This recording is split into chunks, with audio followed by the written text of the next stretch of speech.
তো ওয়েলকাম সবাইকে। আজকে পাওয়ার মিউজিকের নতুন আপডেট নিয়ে চলে এলাম যে পাওয়ার মিউজিক কখন রোড শো করবে। আমাকে প্রচুর মানুষ, লাখো লাখো মানুষ আমাকে কল করছেন, কমেন্ট করছেন। আর আজকে ইউটিউবারদের নিয়েও কিছু কথা বলবো। আর পাওয়ার মিউজিকের আপডেটটা তোমরা যেহেতু চিন্তিত রয়েছো, আপডেটটা আমি অবশ্যই দিচ্ছি তোমাদেরকে।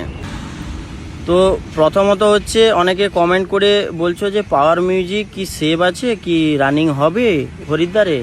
তো সেটা আজকে আবারও বলে দিই, পাওয়ার মিউজিক ঠাকুরের দয়ায়, ভগবানের দয়ায়, তোমাদের ভালোবাসায়, সারা ভারতবর্ষের মানুষের যারা পাওয়ার মিউজিকের লাভার্স রয়েছে, ডিজে লাভার রয়েছে, সবার ভালোবাসায় পাওয়ার মিউজিক একদম সেফ জোনে রয়েছে। কাজবাজ চলছে, কাল থেকে সম্ভবত রোড শো হবে। বাকি তোমরা ফেক নিউজ, ফেক ভিডিও এই সমস্ত দেওয়া বন্ধ করো। তো এইটুকু বলি, পাওয়ার মিউজিক সেভ আছে একদম, পাওয়ার মিউজিক বাজবে, কাল থেকে রানিং হবে। কিন্তু এইটুকু অনুরোধ, কেউ কোনো ফেক নিউজ ছড়াবে না বা কোথায় ফিটিং হচ্ছে কী ব্যাপার কোনো জানারও চেষ্টা করো না। তোমরা যদি সত্যিই চাও যে পাওয়ার মিউজিক বাজুক হরিদ্বারে, কোনো জানারও চেষ্টা করো না। বা যারা আমাদের এইখান থেকে ইউটিউবার দাদারা এখনও আছেন, আমার সঙ্গে কথা হয়েছে, সবাইকে বলেছি আপনারা রুম টুম ভাড়া নিয়ে থাকুন, অন্যান্য ভিডিও করুন। যখন রানিং হবে, রানিং যে জায়গাটায় হবে সেই জায়গার আমি অ্যাড্রেস তখন বলে দিব, আপনারা তখন সেখানে গিয়ে অবশ্যই ভিডিও করেন, ছাড়েন, কোনো অসুবিধা নেই। ওই আগে যে পুলিশ ধরছিল, যেদিন অ্যাক্সিডেন্ট হয়েছিল তার আগে যে সেটআপ রেডি হয়েছিল, কিছু ইউটিউবার ভিডিও করে ছেড়েছিল। এবার তাতে আমি শিবম বর্মা লাইভে এসেছিল, দিয়ে বলছিল তুমি একটু বলে দাও তোমার বাঙালি ইউটিউবাররা সেখান থেকে ভিডিও ছেড়েছে। এবার দেখো, আমাদের সঙ্গে যারা রয়েছে হয়তো তারা ভিডিও ছেড়েছে কি কে ছেড়েছে আমি অ্যাকচুয়ালি কিছু জানি না। আমি তো পুলিশের সঙ্গে কথা বলায়, সেট বের করায় তখন ব্যস্ত ছিলাম, অন্য জায়গায় যেহেতু চেঞ্জ করছে জায়গাটা। এবার কমিটির লোক কে ইউটিউবারকে বকেছে, কি করেছে।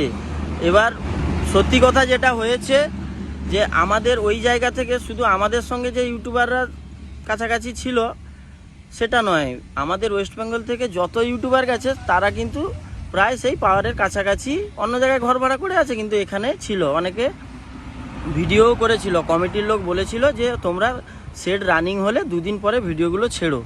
কিন্তু কোনো কারণে কোনো ইউটিউবার হয়তো আমাদের বেঙ্গলে কোনো ইউটিউবারকে ওই ভিডিও বা ফটো ক্লিপ পাঠিয়েছে, এই বেঙ্গলের কোনো মানুষ কোনো ইউটিউবার ছেড়েছে। ছাড়ার পরে ছেড়ে দেওয়ার সঙ্গে সঙ্গে হিন্দির ইউটিউবাররাও ছেড়ে দিয়েছে। এই নয় কি তারা ছাড়েনি, তারাও ছেড়েছে পরে। তো সেই জায়গায় লাইভে এসে আমাকে যখন শিবমদা বলল যে তুমি একটু বলো যে যাতে এইভাবে এই করেছে সেটআপ, তো তাহলে বন্ধ করে দিতে হবে, এই ব্যাপার। তো সেই কথাটা আমি লাইভে বলেছিলাম। তো তাতে রেগে হয়তো কেউ চলে এসছে বা কেউ করেছে, সেটা তার জন্য দুঃখিত প্রথমত। কেননা সবাই কষ্ট করে গেছে বা গেছিলো ভিডিও করার জন্য, করার জন্য, কোনো সময়ই আমি না বলিনি যারা গেছিলো বা ভিডিও করবে না। শুধু বলা হয়েছে কি যে পরে ছাড়বে। তো যাই হওয়ার হয়ে গেছে। তারপরে একটা অ্যাক্সিডেন্ট হয়েছে, তারপরে আবার সেট বের করে মোটামুটি ঠাকুরের দয়ায় যে কোনো জায়গায় হোক ফিটিং হচ্ছে। তোমরা কিন্তু কোথায় ফিটিং হচ্ছে কি ব্যাপার কোনো জানারও চেষ্টা করো না। যদি মন থেকে পাওয়ার মিউজিককে ভালোবাসো বা যদি চাও যে হরিদ্বারে বাজুক,